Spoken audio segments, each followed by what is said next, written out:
So, when I began to play Arknights and started to extensively bury myself in the lore surrounding the game, I was captivated by one character in particular and found myself asking, is this character still redeemable? And more importantly, am I weird for not wanting to kill a child? This question was only amplified by seeing the discussions surrounding this character split into two camps online. And namely, when I looked at discussions surrounding whether this character should be made playable or not, I noticed that there seemed to exist two kinds of people, one of whom hated the character, sometimes even a bit too much, and didn't want him in-game because of his cruel actions and twisted nature he had shown over the course of the story, while the other believed that the character could change, and as such deemed him as still redeemable. There also existed a third group, but we don't talk about them. Before we can start to judge Mephisto, however, we need to look at his background and his role throughout the story, which made many Arknights players want to make his head kiss concrete very gently. Heavy spoiler warnings for chapters 1 to 8. Mephisto is one of the main antagonists of the first two arcs of the game. He was introduced to us as one of the field commanders of the Reunion movement, who, as the story progressed, was responsible for a number of war crimes, which sometimes makes me question whether his parents threw him against the wall one time too many. These atrocities include the burning and execution of civilians, the reanimation and possession of his fallen and living comrades, and the more or less intentional starvation of civilians, which also makes him indirectly responsible for the traumatic experiences that the USSG girls face because of these actions. So you could maybe add forced cannibalism, at least implied, to the list of things if you want to include the consequences resulting of his actions. In the entirety of the first two arcs, Mephisto is portrayed as a psychopathic, sadistic individual, who takes too much pleasure in killing his enemies. Like, way too much, this guy has issues.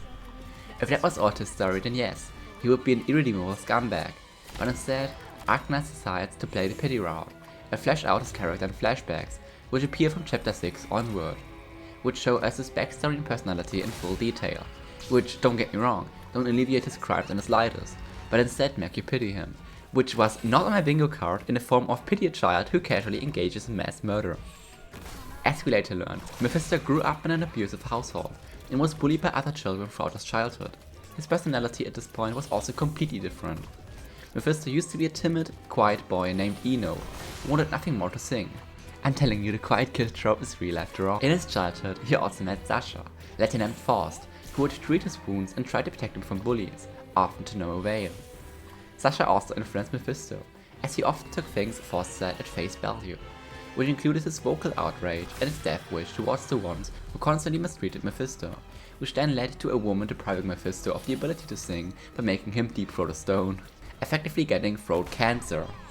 This, however, didn't only effectively cut Mephisto's lifespan in half, but instead also granted him the ability to control infected with his arms, an ability he then used to manipulate his bullies and used him to kill his family by setting fire to their home, a thing he later expressed regret over.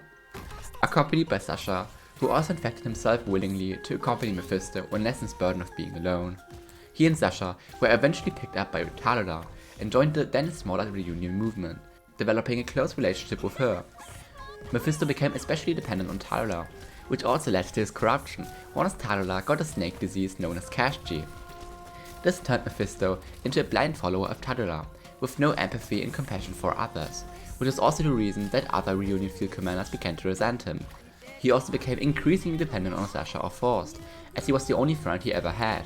This then culminated in Mephisto realizing that Talula set him up in chapter 5, and Sasha or Faust dying in chapter 6, which Mephisto took like a brave person he is by immediately giving up on life. After Faust's death, Mephisto saved the remnants of Faust's group and sang for them, or well, tried at least, before entering the sarcophagus, which then transformed him into a bird, losing his personality and things that made him human. After an absolutely painful battle, he is then defeated by Rhodes Island, resigning himself to his fate, realizing what a despicable monster he has been prior to Faust's death.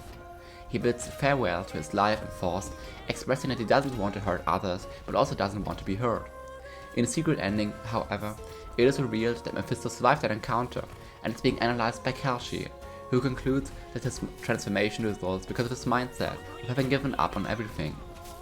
Kalshi then asks the doctor for her opinion, if they should carry out surgery, which could revert Mephisto into his human state. Fucking somehow, Rhode Island got like magic if they can revert a bird into a human.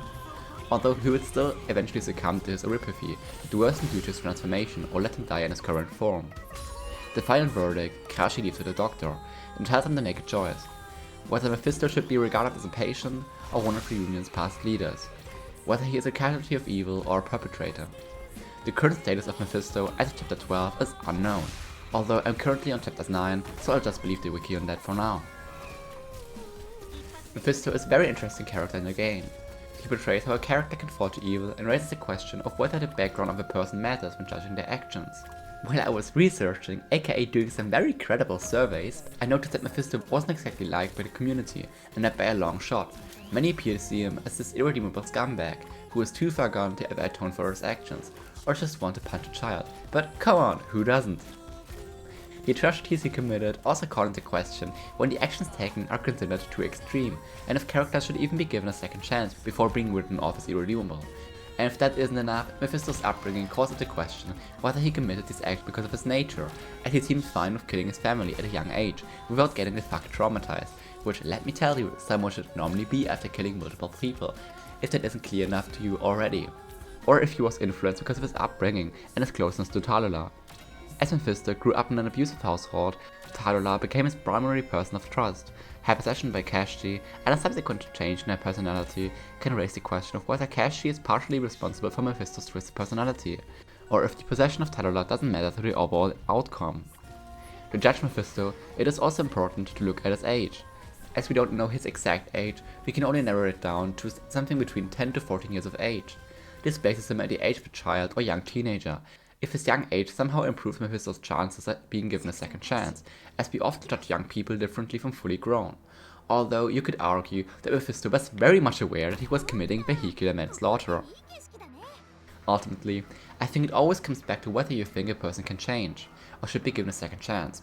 This mirrors Kashi's and the Doctor's conversation A Secret Ending EG3, making this conversation even more interesting, as it is in fact Kashi who asks the Doctor whether Mephisto should be regarded as a patient or one of Reunion's past leaders.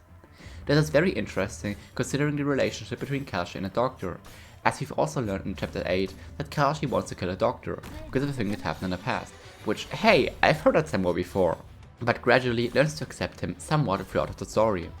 If the Doctor was given a second chance, should we mirror that in our decision of whether Mephisto should be given a second chance as well? His monologue in R88 also raises the question of whether, when he realizes that his actions were bad and doesn't want to hurt others anymore, is he admitting guilt or expressing a desire for change, or just a selfish prick who is running away from his crimes? Are his actions excusable? Certainly not. Is he still redeemable? This is a question everyone must figure out for themselves. It is a complex one that entirely depends on one's own morals. In the end, Mephisto is a very sad character, not born as an evil person, but instead turned into one, after a matter of horrible circumstances, losing absolutely everything in the process. Mephisto committed terrible acts in his story, which should make you hate him. Instead, he has become one of my favorite characters in the game. His story just made me wish for a chance for him to be happy, as he did like a complete 180 in chapter 7 and 8, even saving someone for the first time. I wish to give him a second chance. I am intrigued by his character and would love to see him return in future chapters as a better version of himself, even if the chances may be very slim.